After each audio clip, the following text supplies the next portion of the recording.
Dear friends, আপোনালোকে সকলোৱে জানে যে 4,500 LP এণ্ড UP পোষ্টৰ বিপৰীতে ভেৰিফিকেশ্যন ইতিমধ্যে আৰম্ভ হৈছে আৰু বহুতে মোক কৈ আছিল যে বেলেগ কেটাগৰীৰ কাৰণে কেতিয়া ভেৰিফিকেশ্যন আৰম্ভ হ'ব। চ' এইখিনি আমি আজি আলোচনা কৰিম আৰু ইয়াৰ লগতে ভেৰিফিকেশ্যন কেতিয়া সমাপ্ত হ'ব আৰু কেতিয়া এপইণ্টমেণ্ট লেটাৰ দিয়াৰ সম্ভাৱনা আছে, ইয়াৰ বাবে আমাৰ হাতত আহি পৰিছে এখন অফিচিয়েল আপডেট। চ' ইয়াত আমি দেখিছোঁ document verification for 4,500 LP and UP post begins 17th November 2025 অৰ্থাৎ আমাৰ ভেৰিফিকেশ্যন ইতিমধ্যে আৰম্ভ হৈ গৈছে আৰু PWDৰ যিটো ভেৰিফিকেশ্যন এইটো আমাৰ অহা সোমবাৰে অৰ্থাৎ অহাকালি 17 নৱেম্বৰ 2025ত আৰম্ভ হৈছে। ইতিমধ্যে ইয়াৰ বাবে নটিফিকেশ্যন দিয়া হৈছে।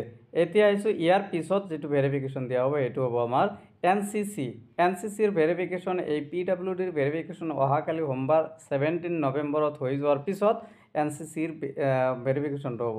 ইয়াৰ পিছতে আমাৰ আহিব কালচাৰেল চাৰ্টিফিকেট হোল্ডাৰ্ছ, অৰ্থাৎ কালচাৰেল চাৰ্টিফিকেট হোল্ডাৰ আমাৰ NCCৰ পিছত কালচাৰেল